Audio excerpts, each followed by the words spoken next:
I recently sat down with my friend David Wood, who's a known diagnosed psychopath who converted to Christianity while he was in prison for a violent crime. Now, David's idea of love has changed quite a bit after his conversion to Christianity, and in this video, we're going to talk about how he now understands God's commandments to love as a Christian who doesn't share the same feelings of love that the rest of us might have. Now, on a quick side note, this topic is actually one of the first things that me and David talked about when I first met him, and I was happy to find that we were actually in agreement on this issue, although obviously we were coming from completely different experiences that led us to the same truth found in Scripture. Now, the only thing that's bad about this video is the fact that my psychopathic friend David thought it would be funny to sit me in a smaller chair so that way he could look bigger than me. Haha. Why would a good friend do such a thing, you ask? Well, obviously because he's a psychopath. But let's just go ahead and get right into it. If this is your first time here, go ahead and hit that sub button and meme team. You guys ready? Then let's go! So when were you diagnosed as a psychopath? I was 18 years old in Chestnut Ridge Psychiatric Hospital. And it was interesting because I was in there for bashing my dad's head in with a hammer. And I didn't know much about, formal psychology. I didn't know what a psychopath or a sociopath actually were. I knew that Ivan the Terrible was considered a sociopath, but I didn't know anything about, the requirements for a diagnosis or something like that. So I was in there and I had no idea that they were actually studying me to figure this out. And so when they did the paperwork afterwards and they diagnosed me with it said antisocial personality disorder, and I didn't even know that was. I read the paperwork saying I had antisocial personality disorder, and I just thought that meant I'm not very social. Right. And that I'd rather be by myself or something like that. Right. And so it wasn't until years later that I was actually looking up the definition of a psychopath and sociopath, and it said someone with antisocial personality disorder. And I was like, oh, well, that makes sense then. When you read it, did it hurt your feelings? No. No, the only thing that bothered me was it said people like David Wood are incapable of remorse. And I actually got annoyed that they were calling me incapable of something. I was like, what?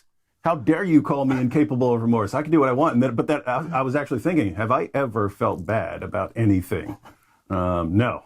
So I was kind of annoyed that they were telling me I couldn't do something, but yeah. So every now and then I get comments on some of the videos we did together, and some people say that you are unable to love or receive love, so therefore you can't really be a Christian. What do you got to say about that? A couple of things.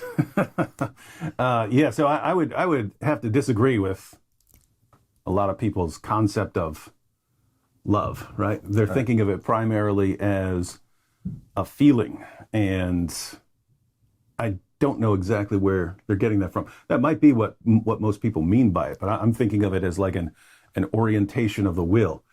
And you can see how that's actually used in Scripture, right? Because it's very weird to command someone to have a certain feeling. Right?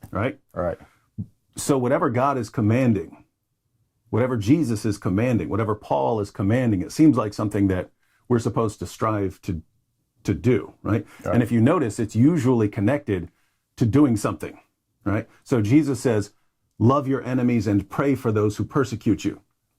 Now, if you've got someone who's been your enemy your entire life, I'm not sure you can just will yourself into having warm feelings towards that person, right? Yeah. You might have a lot of anger towards that person, but can you pray for that person?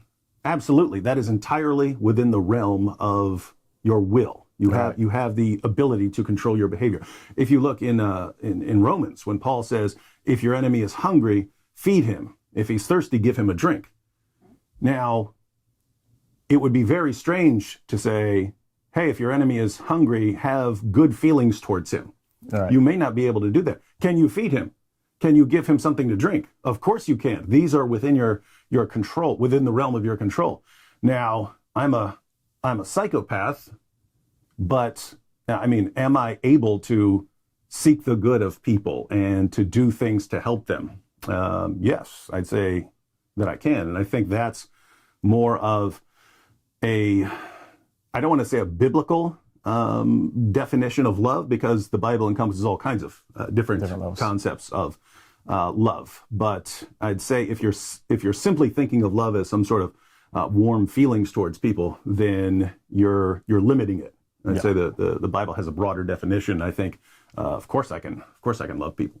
Yeah, that's right. And to add to that, you got to think about the way you love your wife and the way you love your kids, right? At some moments, you might not feel warm, fuzzy feelings towards them, but it's more of that commitment still. Regardless of how you feel, you're still bound to take care of them and do right by them because of the commitment that you made. So I think in Scripture, a lot of the time, that's how love is portrayed. Yeah, and I have to say, I think a lot of people have a really messed up concept of love. And I'm saying that because there have been times when I would post something on social media and I would just post a Bible verse, like love your enemies. And I would get responses along the lines of, so what you're saying is that if someone's raping and killing my wife, I should just let him do it because I love him? And I'm thinking, whoa, what? Hey, whatever you think I'm saying, I'm not saying it, right? If you think that's what love means, if you think love means letting someone do something, even if it's destroying or killing other people, that's not what we're talking about here. I mean, you can imagine, you've got kids, I've got kids. If you saw your sons about to burn the house down. Following these people's definition of love, you should, well, I would stop him, but I love him, so I'm going to let him burn the house down. No, part of the concept of love would be seeking what is best for your kids, and that would include stopping them from burning a house down. Notice, given this kind of idea of love, that's completely consistent with loving terrorists, right? You could get the question, how can you love a terrorist who's going around killing? What I mean by love is I want what's best for that person. Right. I also want what's best for other people. Yeah. So depending on the situation, what's best might be shooting that person. He's about to blow up a bunch of kids or something like that. You shoot the person. That's what's best for everyone. That's what's best there. If it's a terrorist who's not in the act of killing someone, well, you would want this person to change his mind. You would want him to turn away from what he wants to do. You want him to turn away from his ideology. You would want him to go and face justice for the things he's done.